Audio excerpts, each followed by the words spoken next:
একদম সহজ পদ্ধতিতে কিভাবে দড়ি সিস্টেমে পাইপিং করে গলার ডিজাইন তৈরি করে আজকের এই ভিডিওটি দেখেন। সর্বপ্রথম ভাঁজ করে একটি মার্জিন করবেন। গলার পাশ দিয়ে রাখবেন 3 ইঞ্চি, 2 ইঞ্চি কম 3 ইঞ্চি একটি মার্জিন করে নেবেন। নিচের অংশে দিয়ে নেব 6 ইঞ্চি, দাগ দিয়ে দেব। এখন নিব 5.5 ইঞ্চি, দাগ দিয়ে দেব নিচের অংশে। এখন আমি সাইড দিয়ে চিকন করে দাগ দিয়ে নেব। এখন আমি এটা বি গলা সিস্টেম করে এঁকে নেব, যেন আকার ফিনিশিংটা যেন সুন্দর হয়। এখন আমি সাইড দিয়ে 1 ইঞ্চি দূরে দাগ দিয়ে দেব 5.5 ইঞ্চি পর্যন্ত। এখন তারপর আমি আবার মিলিয়ে নেব, যেন আমাদের কাটতে সুবিধা হয়।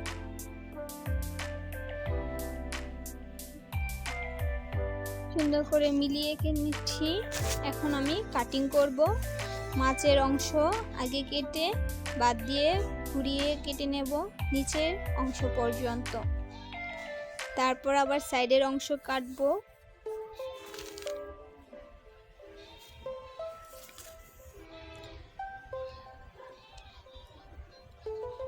সাইডের অংশ কেটে নিব আমি। অবশ্যই আপনারা খেয়াল করে কাটবেন আর চেষ্টা করবেন ভিডিওটা করার জন্য। যদি চেষ্টা কেউ করে থাকেন অবশ্যই কমেন্ট করতে ভুলবেন না।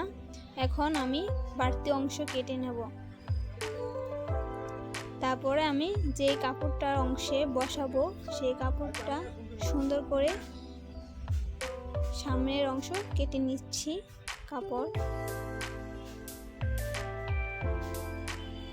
এই কাপড়ের অংশে আমি এই ডিজাইনটা বসাবো।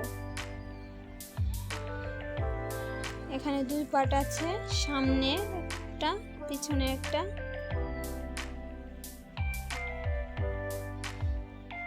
এক সাইডের কোণা কেটে নিচ্ছি।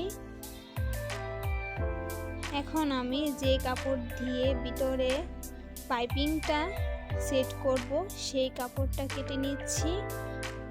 আড়াআড়ি নিয়েছি 2 ইঞ্চি। এখন আমি সেলাই করে নিচ্ছি বক্রমের উপর দিয়ে। সুন্দর করে বক্রমের উপর দিয়ে সে কাপড়টাকে সেট করতে হবে।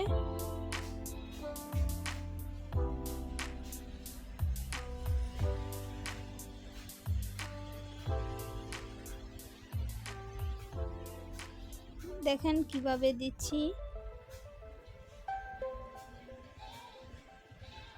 এখন আমি সাইডের কাপড় গুলাই কেটে নেব। এগুলো বাড়তি কাপড় কিছু একটু একটু করে রেখে যেন আমি সুন্দর করে বলতে পারি, সেই কাপড়টুকু রেখে আমি বাড়তি অংশগুলো কেটে নেব। আমি কেচি দিয়ে কিছু অংশ কাপড় একটু একটু করে টুকরো টুকরো করে দিচ্ছি, যেন সেলাই করতে সুবিধা হয়। তাহলে সেলাইয়ের ফিনিশিংটা সুন্দর আসবে, উল্টাতেও সুবিধা হবে।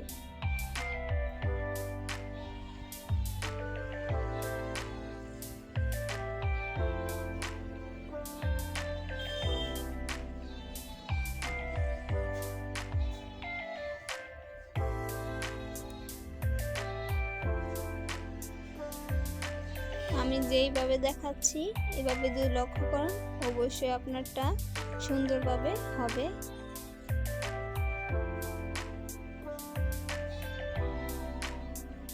এখন আমি কাপড়টা ভাঁজ করে মাঝের অংশে আমি চিহ্ন দিয়ে দেব। এই চিহ্ন যেন আমার এই কাপড় মাঝ বরাবর পড়ে। এখন মাঝ বরাবর সেলাই করে নিচ্ছি।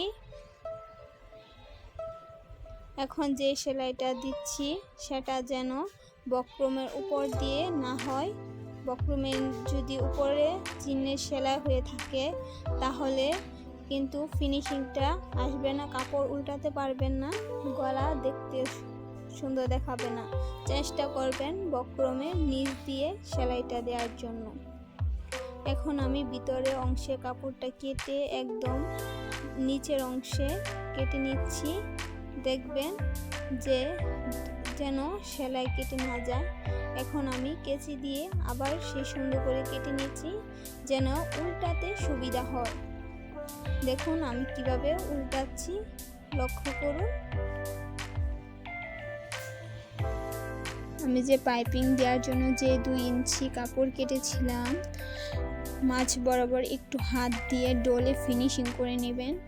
তারপরে সোজা সাইডে কাপড়টা একটু চিকন করে সেলাই দেওয়ার চেষ্টা করবেন।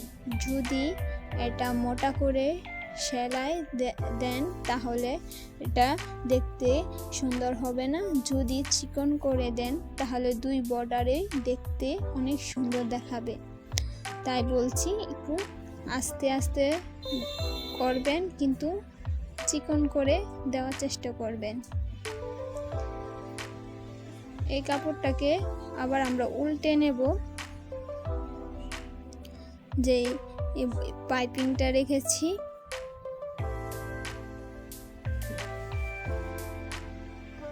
দেখুন আমি কিভাবে সেলাই করছি। আস্তে আস্তে কাজটা ফিনিশিং করবেন যেন দেখতে সুন্দর দেখা যায়।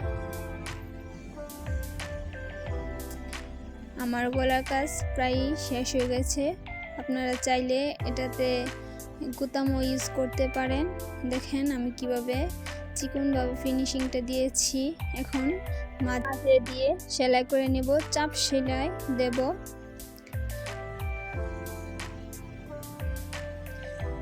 ভিডিওর প্রায় শেষ পথে। আপনাদের যদি কোনো প্রশ্ন থাকে ভিডিওটা দেখার পরে অবশ্যই কমেন্ট করে যাবেন, আর সাবস্ক্রাইব করতে ভুলবেন না।